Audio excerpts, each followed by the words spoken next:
quittant la gloire de ton ciel, tu es venu sur terre. Fils aimé du Dieu éternel, tes bras tu as ouvert. Ta grâce a bouleversé toute notre humanité. Nous crions ensemble, victoire, Christ est la lumière du monde, que sa gloire recouvre la terre, puissance infinie qui libère, son nom est saint, il est saint, il est saint.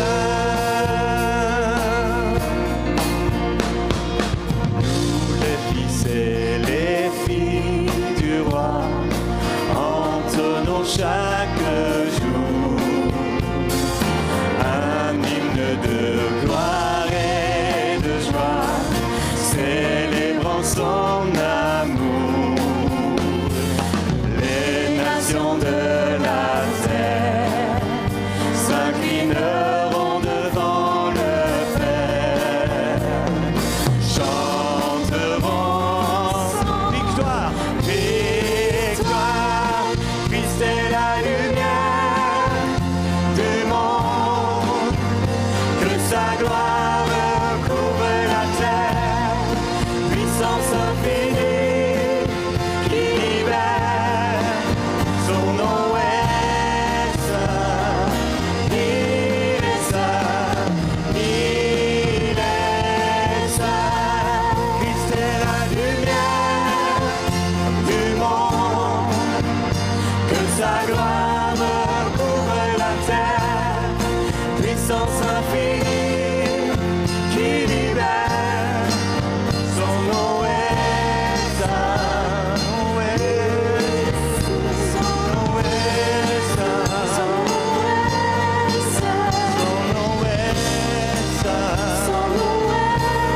saint, il est saint, il est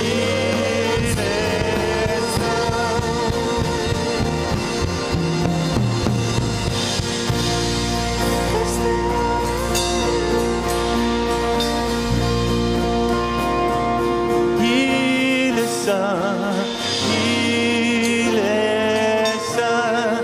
Christ est la lumière du monde, que sa gloire couvre la terre, puissance infinie qui libère, son nom est saint, il est saint, Christ est saint, Christ est saint.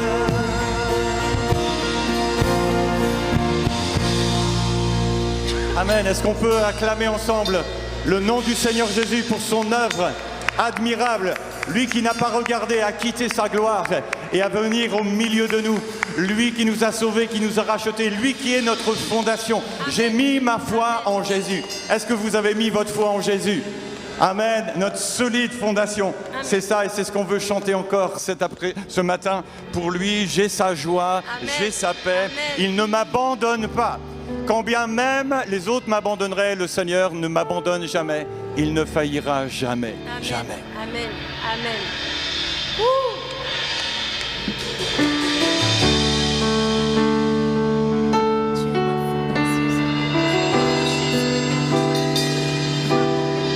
Christ est ma seule fondation, le rocher de ma vie, quand tout autour de moi est détruit. En lui est mon appui, car j'ai mis ma foi en Jésus. Il ne m'abandonne pas, sa parole est solide et sûre. Il ne me laissera jamais.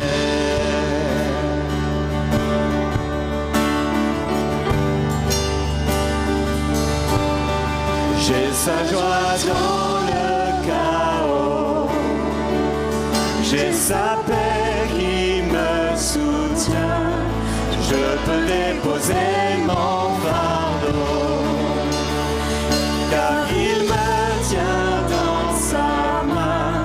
J'ai bâti ma vie sur Jésus, il ne m'abandonne pas, sa parole est solide et sûre, il ne me laissera jamais.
l'adorer, venons l'adorer, Jésus-Christ est Seigneur. Venons contempler, venons accepter Jésus-Christ est Seigneur. Venons l'adorer, venons l'adorer de tout notre cœur, venons l'adorer. Jésus-Christ, Jésus-Christ, Seigneur des Seigneurs, est Seigneur. Venons contempler, venons contempler, venons passer ce matin, Jésus-Christ est Seigneur. Alléluia, Alléluia, chantons, Alléluia. Seigneur, tu es digne de louange. Alléluia, Alléluia, tu es digne de louange jamais. Alléluia, sur la terre, Alléluia, dans le ciel, tu es digne de louange à jamais. Alléluia, Alléluia, tu es digne de louange. Il est Seigneur, sa vérité régnera. Tout l'univers se réjouit dans son saint nom. Il est exalté, le roi est au-dessus des cieux.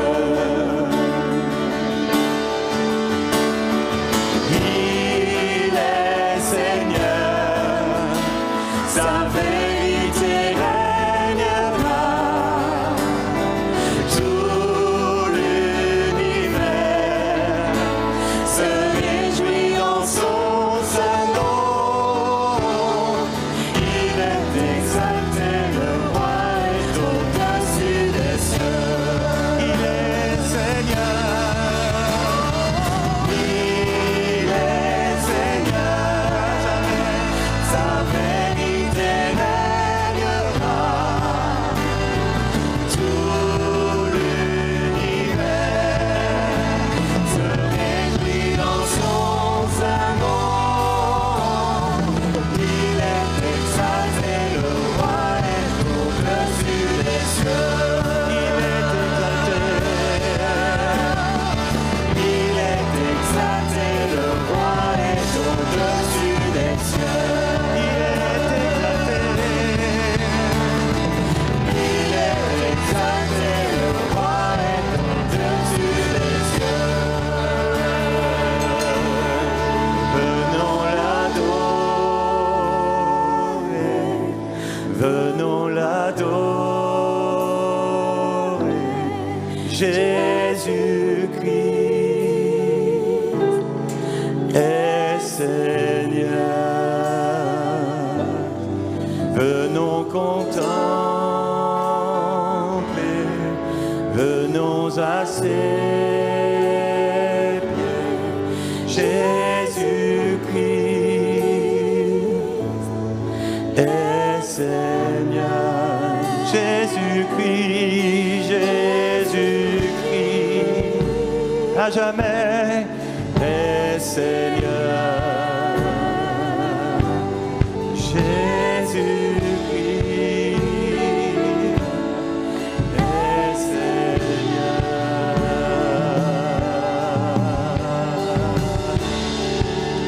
Alléluia, on élève nos voix tous ensemble, élevons. Adorons-le en esprit, en vérité.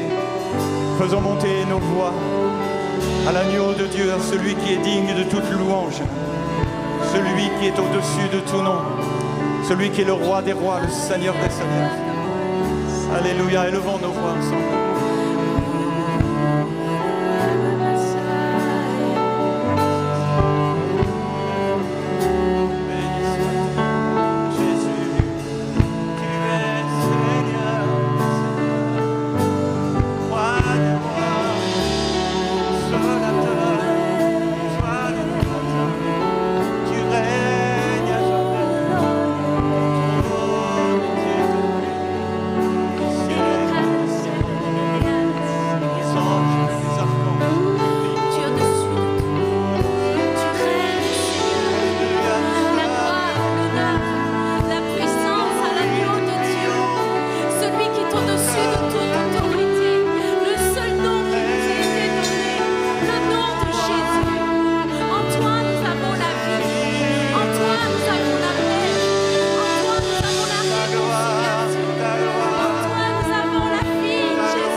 Merci au groupe de louanges et à tous les autres qui ont précédé.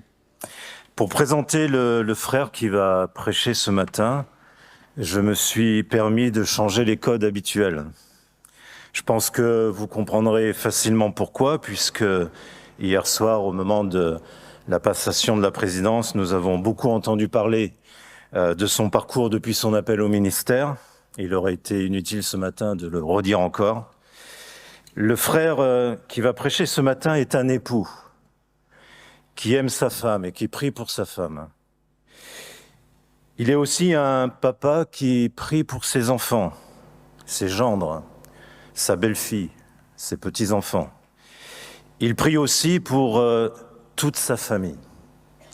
Certainement, il demande au Seigneur d'être un témoin vivant de la grâce et du bonté et de la bonté du Seigneur au milieu de tous. Il aime aussi l'Église. Il aime les autres serviteurs et servantes du Seigneur. Et sans aucun doute, il demande à Dieu dans le secret de la prière. J'y étais pas, mais je sais que ça se passe comme ça, parce que c'est aussi la même chose pour nous. Il demande à Dieu dans le secret de la prière de les aimer plus, de les aimer mieux. Il aime aussi son pays. D'ailleurs, il a écrit un article qui est paru il y a quelques années, il me semble, dans le journal Pentecôte, qui s'intitule « Mon pays ». Il a reçu, comme nous tous, un réel appel au ministère. Pourtant, comme nous tous aussi, il a ses combats. Mais s'il a ses combats, il a aussi ses victoires avec l'aide du Seigneur Jésus.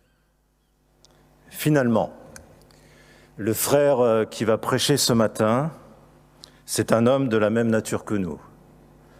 Oh, mais ça me rappelle un certain Élie. Si la pluie est venue sur Élie qui priait, et qui était pourtant de la même nature que nous, pourquoi ne viendrait-elle pas aussi encore abondamment sur nous ce matin et dans la suite des jours et dans la suite des années? Je vous remercie d'accueillir notre frère René Delatte.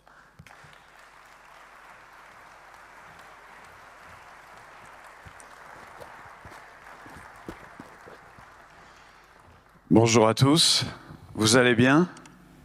Moi aussi. Je me suis simplement réveillé en me demandant si hier avait existé. C'est formidable, mais je vais rien dire parce que tout ce que je vais dire sera en dessous de la réalité. Simplement que quand un mouvement est capable de rendre honneur à ses responsables de cette manière-là, je crois qu'on peut être fier d'un tel mouvement. Et j'étais particulièrement heureux de la manière dont notre nouveau président a été accueilli. Je crois que le message, ça veut dire on est avec toi, on va travailler avec toi et on sera tous bénis ensemble. Alors je vais vous parler, oui, de cet homme de la même nature que nous. Élie, mais que dire après tout ce qui a été dit? Le texte, on va le relire, mais on l'a pressé. Là, ce matin, on va l'essorer, on va en tirer les dernières gouttes, et j'espère que ça pourra vous faire du bien. On va le lire. S'il vous plaît, la technique, je ne pourrais pas l'avoir là. Élie dit à Akab, monte, mange et bois, car il se fait un bruit qui annonce la pluie.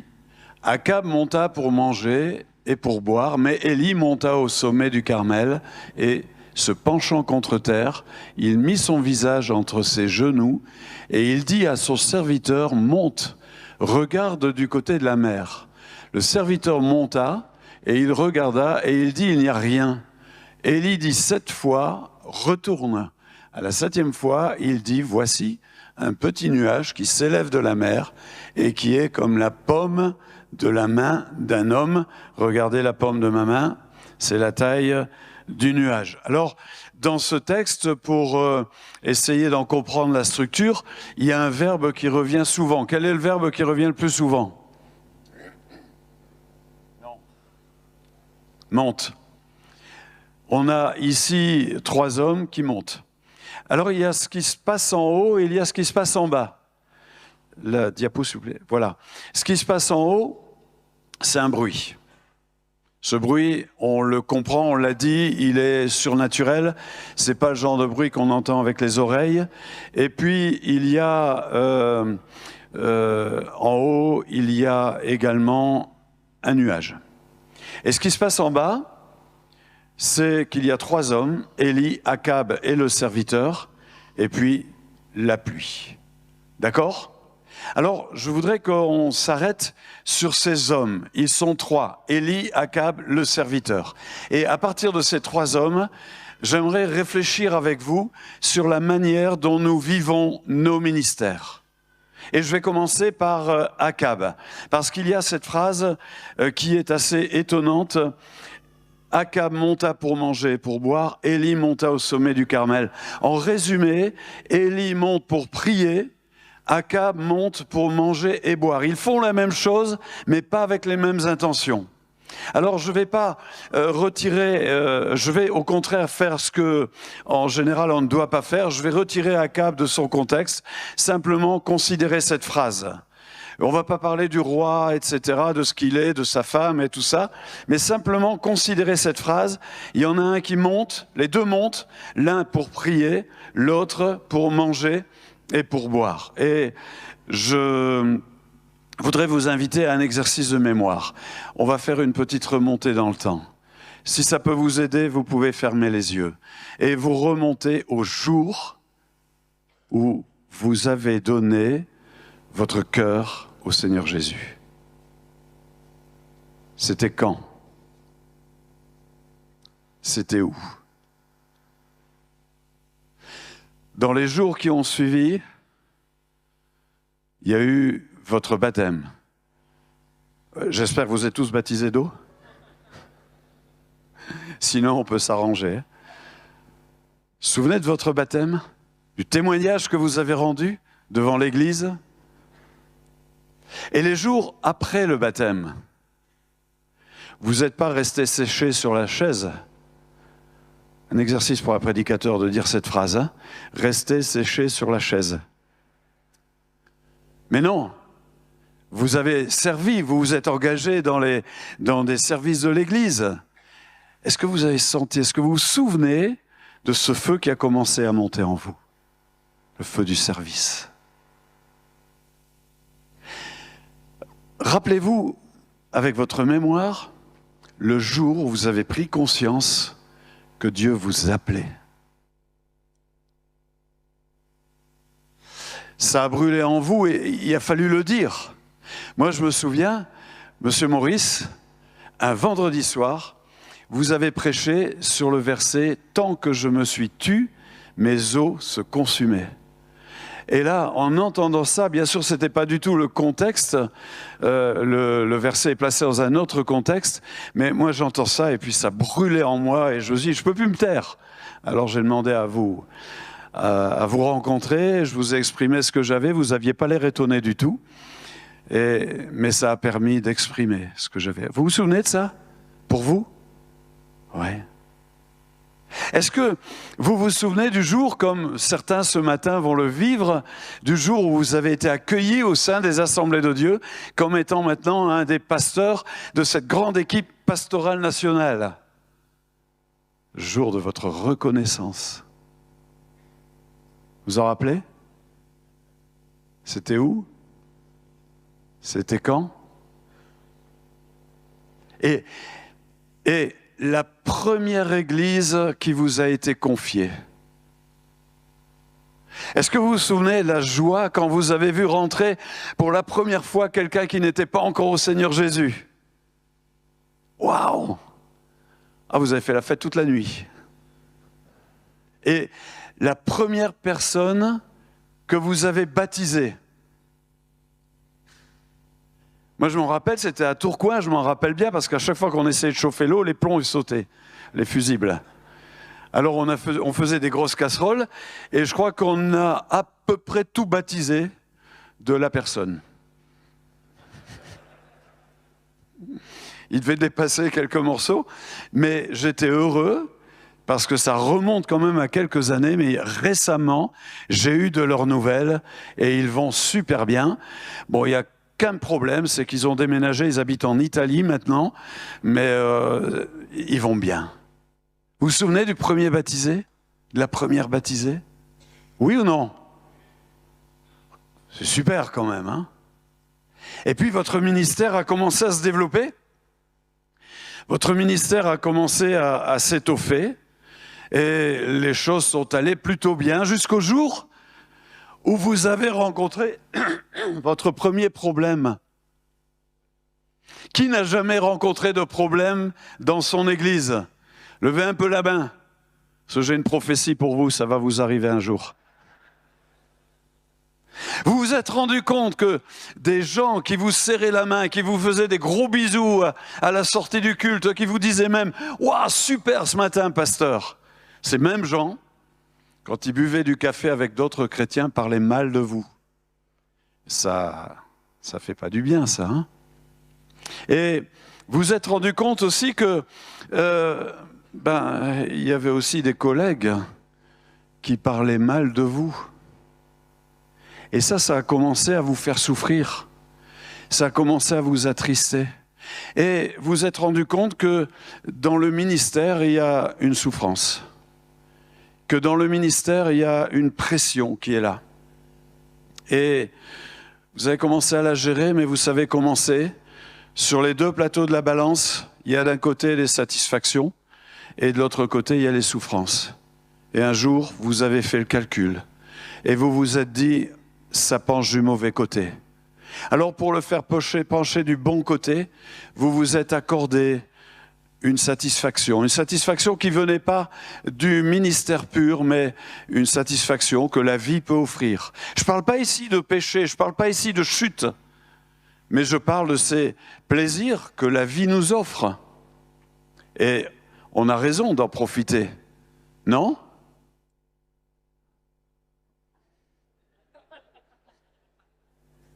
Bah oui. Mais progressivement, ces satisfactions qu'on apprécie deviennent, peut-être inconsciemment au début, ce qu'on recherche. Il y a comme une déviation de trajectoire. Une fusée, elle n'a pas beaucoup besoin de dévier d'un tout petit peu, même pas 1 degré d'angle, et elle va passer carrément à côté du but. Et puis, cette recherche de satisfaction, c'est devenu comme une nouvelle façon d'exercer le ministère. À tel point que quand Dieu ouvre des portes, Dieu montre des directions, le premier réflexe, c'est combien ça coûte. C'est d'évaluer les souffrances qui accompagnent la direction de Dieu. Et quelquefois de refuser, parce qu'on n'est plus prêt à assumer ces souffrances. Moi, je voudrais vous dire, concernant Akab, on est un petit peu comme vous savez, ces fils de prophètes, ils étaient dans la famine et ils sont partis chercher à manger. Et ils ont trouvé des coloquintes. Coloquintes sont des courges de la famille des cucurbitacées. Et ils en ont mis plein leurs vêtements, sans savoir ce que c'était. Et ça les a amenés à une conclusion, la mort est dans le pot. Et là, dans le ministère, on a accumulé, on a commencé à prendre cette habitude. Hier, notre frère, M. Maurice, en parlant aux plus jeunes, disait que au début, on vivait beaucoup par la foi. Alors, vivre par la foi, ça veut dire qu'on n'a pas de sous. C'est ça, hein. C'est une autre manière de dire que... Et aujourd'hui, par la grâce de Dieu, on a des salaires assez corrects, non ? Par la grâce de Dieu, on peut vivre et je crois que le sacrifice financier n'est pas l'indicateur d'une consécration. On a le droit d'avoir tout ce qu'il faut, notre consécration, elle peut et elle doit aussi être ailleurs. Mais ce sont des éléments importants. Un jour, un homme que j'avais rencontré dans des réunions de centres de vacances, je lui demande des nouvelles de son église. Ça allait pas très bien, et il se met à pleurer sur mon épaule, et il me dit, c'est terrible, mon pasteur est devenu matérialiste. Et vous voyez, Élie monte pour prier, Akab monte pour manger et pour boire. Et je voudrais, avant de passer aux serviteurs, je voudrais m'adresser à un ou peut-être plusieurs d'entre vous qui avez changé votre façon de vivre le ministère. Peut-être parce que vous avez souffert, peut-être parce que vous avez été blessé, peut-être parce que il y a des choses qui ont été trop difficiles. Vous avez peut-être regardé avec peine que vous n'étiez pas assez présent pour vos enfants, que vous ne pouviez pas leur offrir la belle paire de chaussures de marque qu'ils désiraient. Vous avez regardé tout ça, vous avez mis dans le plateau en disant « il y a trop de souffrance, j'ai besoin de compensation ». Mais en faisant ça, tu as changé ta manière de vivre le ministère. J'aimerais dire que le ministère ne se vit bien que lorsqu'on est capable de prendre des risques. Le ministère ne se vit fort que lorsqu'on est capable de quitter les zones de confort, de se mettre en danger. Ce que tu es prêt à abandonner définit exactement ce que Dieu est prêt à te confier. Alors, je voudrais te dire ce matin, pars pas d'ici sans avoir pris la décision de revivre ton ministère comme tu le vivais au début. Amen. Et il y a le serviteur. Alors le serviteur, lui, il a fait de la randonnée en montagne. Je ne sais pas comment c'est la configuration du terrain. On a appris l'autre jour que c'était pas très haut, le mont Carmel. Ils sont dans ce petit massif là. Et Élie lui dit, monte. Alors il y va. Et vous savez, il n'y a aucune indication de temps, de durée dans ce texte. Donc monte, ça lui a pris combien d'heures de marche? 1 heure de marche, 2 heures de marche? Bon, c'est pas mal. On est du côté de la mer. En plus, il y a du soleil. Le texte le montre. Et il monte, il voit rien. Il descend, il dit, j'ai rien vu. Et Élie lui dit, remonte. Ok, bon...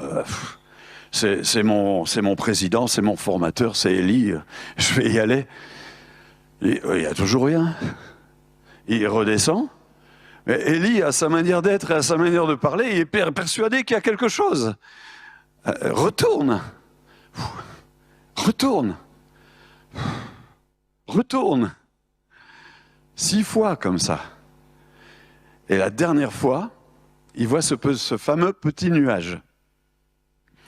Chez nous, nous vivons, quand je dis chez nous, dans le sud de la France, à Narbonne, et puis toute la région des Pyrénées-Orientales, nous vivons actuellement une sécheresse. Elle n'est pas aussi spectaculaire que les inondations qui sont dans le nord de la France, mais elle est aussi dramatique. Il y a pas loin de chez moi des villages qui n'ont plus d'eau. Il y a des camions-citernes qui apportent de l'eau et l'eau, elle est rationnée. Les viticulteurs, ils ont peur. Le vin est très bon avec le soleil, mais il n'y a pas les quantités, ils n'arrivent pas à remplir leurs caisses. Et quand il pleut, on est content. Mais à chaque fois on entend, c'est pas assez. C'est pas assez pour remplir les nappes phréatiques. C'est pas assez pour alimenter les vignes, les arbres fruitiers. Et là, le serviteur vivait ça depuis 3 ans et demi, et quand il a vu le petit nuage, il a dit, c'est pas assez. Et il est allé voir Élie, et il a dit à Élie, j'ai vu un petit nuage. Et qu'est-ce qu'il a vu, Élie, lui? Il a vu une averse. Le serviteur voit un petit nuage, Élie voit une averse. On dit, il y a un bruit, et puis on regarde, et quelquefois on peut être tenté de ne rien voir. On peut être tenté de ne pas comprendre ce qui se passe. C'est une notion, quand on parle de pluie, on parle d'une notion d'un mot qu'on utilise beaucoup au milieu de nous, pardon. Excusez-moi, j'ai plus de voix parce que hier, j'ai dû crier. Le réveil. On prie pour le réveil.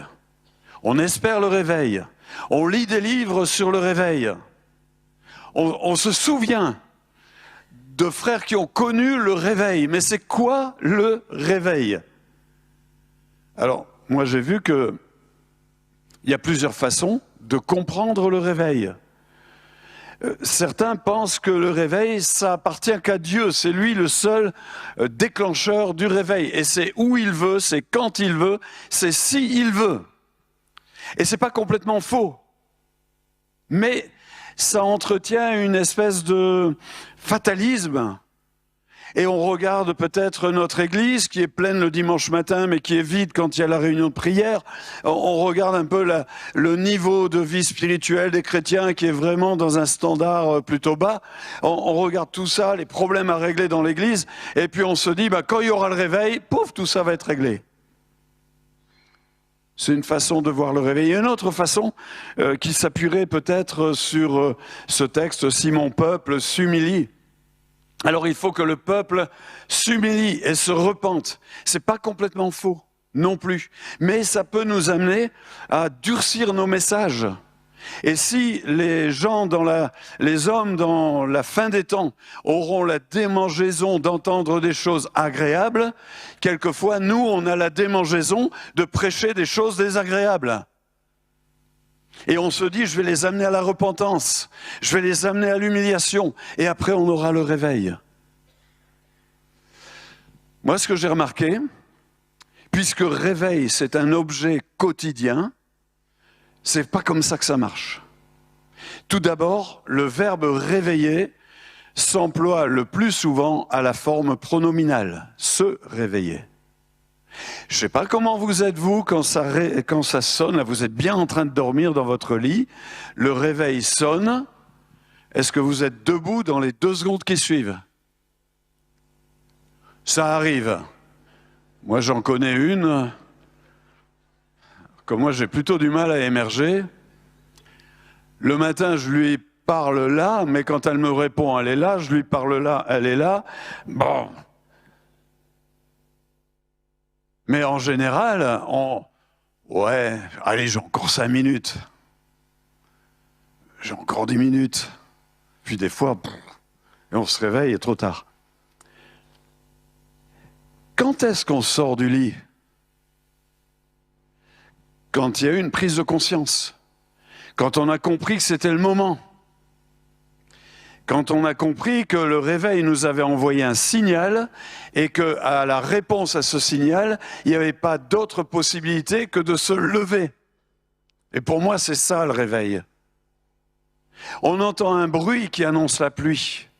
Qu'est-ce qu'on fait? J'ai encore le temps. Allez, j'en profite encore un peu. Ou alors je réponds. Alors il y a Élie. Élie, cet homme de la même nature que nous. Et vous remarquez qu'il a mis son visage entre ses genoux.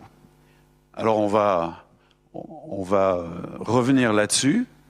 Lui, il entend le bruit, et à partir du moment où il a entendu le bruit, il a modifié son attitude, il a mis son visage entre ses genoux. Qu'est-ce que ça signifie? Je suis bloqué là, tu peux passer à la suivante? Voilà. Élie, il y a 3 choses. Il entend, il voit, il prépare. Et j'aimerais qu'on puisse s'arrêter sur ces pensées-là. Il a entendu le bruit. C'est pas un bruit qu'on entend avec les oreilles.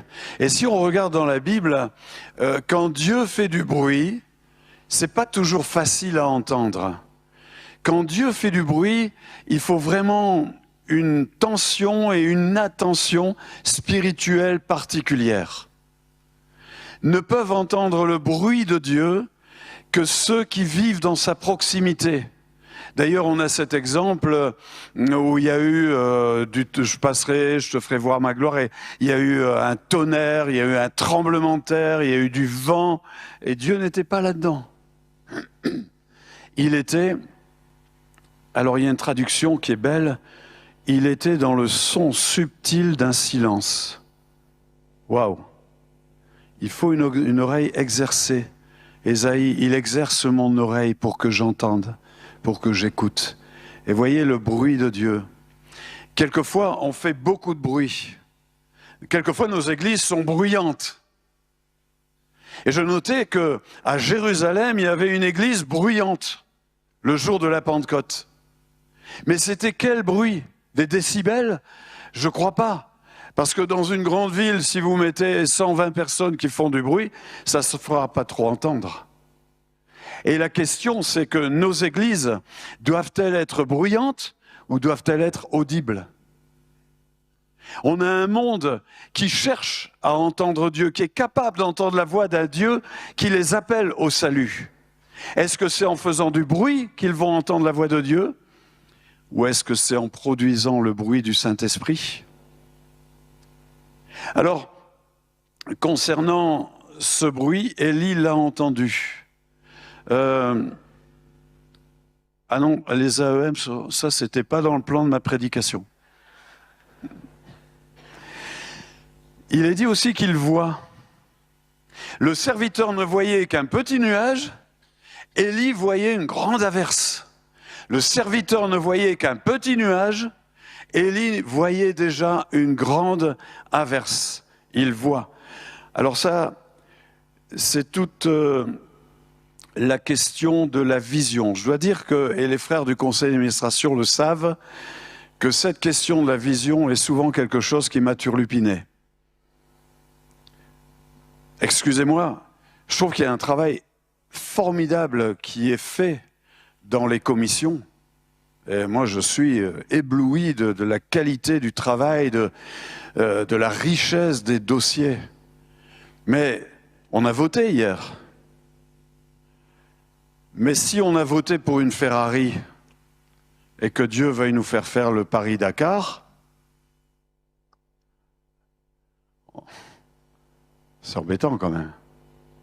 Comment peut-on définir ce qu'on va faire si on ne sait pas où on va? Élie, lui, il n'avait qu'une chose. Il y a une pluie qui arrive et il faut tout faire, tout mettre en place, nos attitudes, nos comportements, tout ça pour aller vers cette vision. Alors qu'est-ce qu'il a fait? Il a prié en mettant sa tête entre les genoux. Regarde ton voisin ou ta voisine. Oh, regarde-le, c'est pas moi. Ouais, regarde-le bien. T'as remarqué ce qu'il a dans sa tête?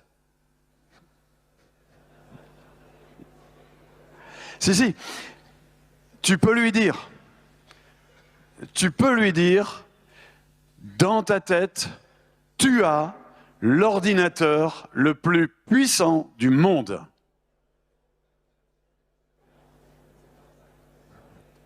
Ah, ça, en le regardant, tu n'aurais jamais cru qu'il y avait tout ça dans sa tête. Hein? Dans ta tête, tu as l'ordinateur le plus puissant du monde.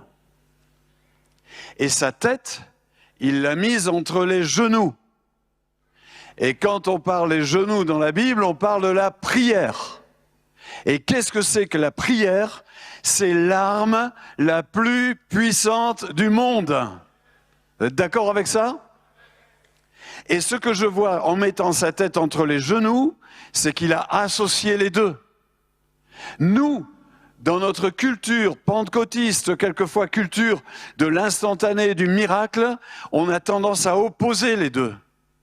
La réflexion et la prière. Mais je vois que Élie, il a associé ça.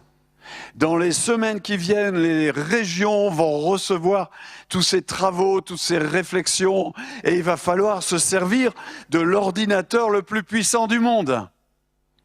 Et quelquefois, quand ces ordinateurs, on les met ensemble, c'est là que ça commence à bugger. Et il va falloir apprendre à réfléchir en collectif.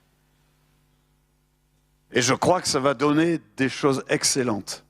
À une condition, c'est que nos têtes soient entre nos genoux. Et il me semble, et là je lance un appel, notre mouvement a besoin de retrouver le chemin de la prière à tous les niveaux. Et depuis quelque temps, avec le conseil d'administration, avec le bureau et avec la commission DNE-MI, on réfléchit à ça. Avec cette intention qui vous a déjà été dite ici, de mettre à tous les niveaux des réunions régulières de prière. Mais il faut qu'il y en ait dans les régions.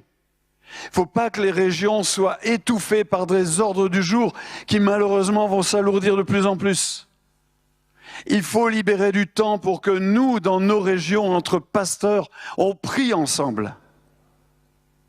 La tête entre les genoux. Il faut qu'on puisse dans nos régions inviter tous nos chrétiens, et ça se fait déjà dans plusieurs régions, tous les chrétiens à des moments de prière spéciaux, des moments intenses. Il faut redonner le goût de la prière dans nos églises. Il faudrait que ça soit une priorité pour l'année qui vient de réinstaller le mouvement des assemblées de Dieu dans la prière. On va avoir besoin de nos têtes.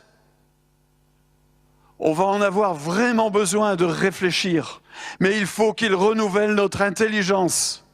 Et pour qu'il renouvelle notre intelligence, ça peut se faire que la tête entre les genoux. Ah, au fait, vous savez faire ça, vous ? Qui sait faire ça ? Mettre la tête en... Non, je ne vais pas vous demander d'essayer. Parce qu'il y a des internautes qui nous voient. Bonjour les internautes. Alors, la troisième chose, il voit, il entend, il prépare. Les commissions qui travaillent, une fois j'avais compté une quinzaine, plus 125 personnes parmi vous, et puis d'autres aussi. Les commissions qui travaillent à l'origine se sont mises en route sur des constats. Sur des constats que des choses n'allaient pas bien dans les assemblées de Dieu. Sur des constats qu'il fallait réparer. Et les plans d'action ont été écrits avec l'idée de réparer ce qui n'allait pas dans les assemblées de Dieu. Mais quand je vois Élie, je ne vois pas un homme qui répare, je vois un homme qui prépare. Travailler en réparant, c'est pas du tout la même chose que travailler en préparant. Et s'il y a un bruit qui annonce la pluie dans nos églises, dans notre pays, si nous pensons que nous avons reconnu ce bruit comme étant un bruit qui vient de Dieu, il ne nous appartient pas de réparer, mais il nous appartient de préparer. Et je vous invite, dans les moments de réflexion que vous aurez dans les régions, à mettre dans votre tête cette mentalité, ce paramètre. Nous ne travaillons pas pour réparer, nous n'allons pas réfléchir pour réparer. Mais il y a une pluie qui est en train d'arriver et on va préparer la pluie. On va prendre son parapluie, comme on l'a entendu. D'accord avec ça ? Élie a travaillé pour préparer. Alors, je termine en faisant peut-être cet appel. On aura un temps de prière. On est invité à préparer des ouvriers pour la moisson. On est invité à préparer et à réfléchir à l'implantation de nouvelles églises d'une manière beaucoup plus intentionnelle qu'on ne l'a jamais fait. On est invité à former des disciples, à préparer des disciples. Parce que nous, on prêche le dimanche matin, mais le lundi, c'est toute l'église qui est en église dispersée, comme des missionnaires qu'on envoie dans le monde. Et il faut qu'ils fassent la différence, nos frères et nos sœurs. On est amené à former des collaborateurs. On est amené à organiser le mouvement en vue de la pluie qui arrive. Amen.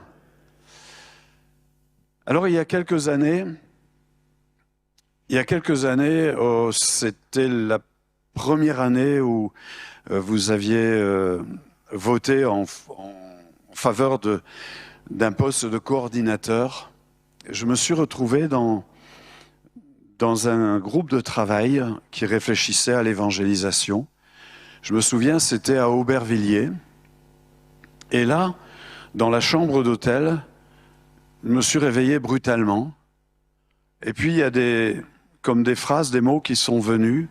J'ai pris mon ordinateur et j'ai écrit un texte. Le texte, je l'ai écrit sans rature, sans effacer, presque directement. Puis je l'ai partagé avec ceux qui étaient là à ce moment-là. Et je l'ai partagé avec vous. C'était en octobre 2016. On était ici en séminaire. C'était le 2e ou 3e séminaire dans cette nouvelle formule de l'époque. Et ce texte, on l'a appelé « La déclaration de Montluçon ». Alors c'est vrai qu'on ne l'a pas fait passer par tous les circuits de validation. C'est vrai qu'il n'a pas été l'objet d'une réflexion, d'une commission, etc. Quelquefois, les commissions ont du bon. Moi, je me souviens de Charles de Gaulle qui disait « Si vous voulez tuer un projet, mettez une commission. Si vous voulez que ça réussisse, mettez un homme. » Là, il se trouve que, voilà, le texte... Et puis, ce texte a un petit peu disparu. Mais ce matin, au regard de tout ce que nous avons vécu cette semaine, je voudrais me permettre de le proposer, de vous le proposer à nouveau. Si... Faites-le en pensant à Akab, que j'ai pris comme image d'un pasteur qui peut-être a changé sa façon de vivre le ministère, qui peut-être a été blessé, peut-être a été découragé, et aujourd'hui, travaille plus dans la maintenance que dans le développement de son Église. Je voudrais le proposer peut-être à un pasteur qui est comme ce serviteur, qui ne voit rien, ou alors ce qu'il voit, ça lui paraît si peu, si à côté. Je voudrais le proposer comme à un pasteur qui vit son ministère comme Élie. Il a entendu, il voit, et il veut se mettre à préparer. Et j'aimerais que ce texte, on puisse le lire ensemble, et je vais demander à la technique de le lancer.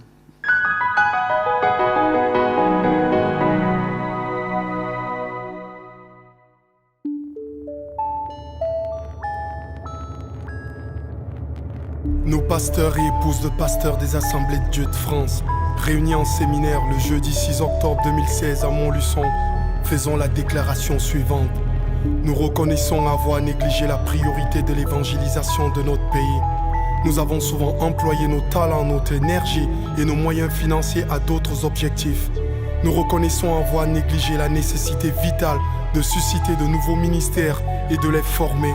Nous reconnaissons avoir trop souvent oublié de regarder notre collègue comme un frère, comme un ami. Nous reconnaissons parfois l'avoir jugé ou critiqué parce qu'il exprimait des points de vue différents du nôtre ou parce qu'il vivait des choses différentes. Nous reconnaissons en tant que pasteur et en tant que mouvement ne pas avoir assez inclus les membres de nos églises, nos frères et nos sœurs dans certaines décisions que nous avons prises.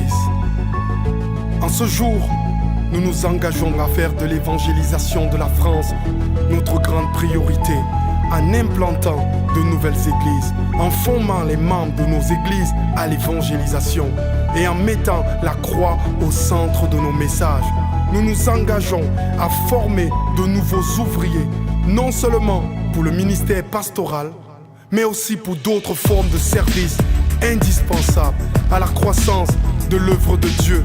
Nous nous engageons à veiller sur notre collègue et sur son épouse, à l'écouter et à prendre en compte ce qu'il pense et ce qu'il dit, à nous interdire toute forme de critique en veillant sur nos paroles et sur nos attitudes dans nos relations mutuelles. Nous nous engageons à pratiquer envers l'autre l'humilité, vertu qui nous le fait regarder comme plus grand que nous, et à l'encouragement, démarche qui rassure et renouvelle celui qui travaille. Nous nous engageons également à ouvrir la collaboration avec des chrétiens des églises et à leur donner accès dans les espaces décisionnels du mouvement des Assemblées de Dieu de France. Nous reconnaissons notre besoin du secours et de la grâce divine pour rester fermes dans nos sentiments. C'est pourquoi nous voulons entretenir notre intention par la prière personnelle et collective, par le jeûne personnel et collectif. Nous voulons également fixer nos regards sur le chef de l'Église et placer notre foi en lui pour qu'il accorde à nos projets le succès qui aura pour résultat la gloire de son nom dans notre pays. Si mon peuple, sur qui est invoqué mon nom, s'humilie, brille et cherche ma face, s'il se détourne de ses mauvaises voies, je l'exaucerai des cieux, je lui pardonnerai son péché et je guérirai son pays. Es-tu d'accord avec nous, toi aussi? Veux-tu nous rejoindre, toi aussi? Ensemble, levons-nous pour prier, pour jeûner, pour crier à lui, pour nous humilier, pour notre pays, la France. Viens, rejoins-moi. M2, mouvement de multiplication.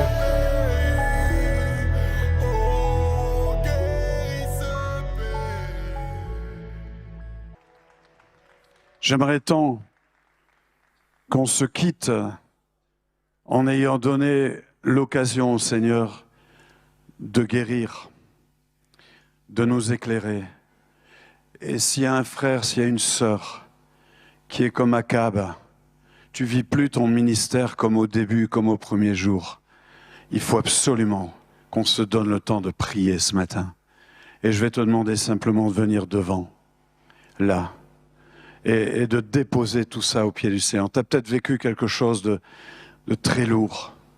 Peut-être que tu as été déçu dans ta famille, tu espérais tant baptiser tous tes enfants. Et il y en a un qui est parti complètement là où jamais tu aurais espéré qu'un de tes enfants ne puisse aller. Viens devant. On est entre frères et sœurs ici. On est comme hier soir. On s'aime et on voudrait tellement prier ensemble. Tu viens devant là. Amen. Je ne sais pas si les musiciens sont là. Je voudrais te dire que tu ne comprends pas trop ce qui arrive. Tu regardes le congrès ECHO ou DNJ et tu dis il y a du bruit, mais est-ce qu'il y a un bruit qui annonce la pluie? Je voudrais tellement que Dieu te le montre, que ces 6500 jeunes qui étaient là au mois de mai, c'est un bruit qui annonce la pluie. Je voudrais tellement que tu comprennes ces choses. Peut-être que tu ne comprends pas l'émergence de certains modèles d'église qui n'ont jamais existé dans notre pays. J'aimerais que le Seigneur t'éclaire et te montre que c'est un bruit qui annonce la pluie. Amen. Que ces projets qui te paraissent tellement nouveaux parce qu'on t'a pas appris à faire comme ça, sont nouveaux pour moi aussi. Mais on veut les regarder et les entendre comme un bruit qui annonce la pluie. Alors si tu es comme ce serviteur, tu montes, tu fais des efforts et tu vois rien, ou ce que tu vois, ça semble insignifiant, il faut qu'on prie ensemble. Alors viens devant et que le Seigneur puisse t'éclairer et te montrer qu'il est en train de se passer quelque chose d'incroyable dans ce mouvement et qu'une pluie est là. Et si tu veux maintenant vivre ton ministère en préparant cette pluie, alors viens devant, on va prier ensemble. Seigneur Jésus, nous voulons être sensibles à ce que tu nous partages, que ce soit dans la prédication, dans les dons, dans les chants, dans les échanges. Merci pour ta présence ce matin au milieu de nous. Seigneur, tu es notre roc, tu es notre fondation, tu es la source de notre force. Et ce matin, nous te disons merci, parce que avec toi nous tiendrons, Seigneur. Avec toi nous irons jusqu'au bout, et nous voulons vraiment entendre nos racines dans ta présence, pour que nos arbres, nos vies, nos maisons, Seigneur, malgré les tempêtes, la pluie qui vient, Seigneur, restent enracinés dans ta présence, Seigneur. Et ce que nous avons vécu tout au long de cette semaine, eh bien, reste enraciné dans notre cœur et porte du fruit à ta gloire. Merci Jésus pour cette présence qui nous rassure. Amen. Amen. Alléluia. Voilà, je voudrais inviter René à revenir quelques instants avec moi. Cher René, hier, nous t'avons honoré pour ces 5 années de mandat. Mais on a cette habitude aussi de remercier et de bénir ceux qui nous ont bénis. Nous l'avons fait hier pour nos orateurs de ces 3 derniers jours. Et ce matin, tu nous as aussi bénis. Et on ne veut pas t'oublier dans ce que tu nous as apporté. Alors, je vais inviter Myriam à venir jusqu'ici et t'apporter un petit geste de reconnaissance, comme toi tu l'as fait pour beaucoup dans ces dernières années.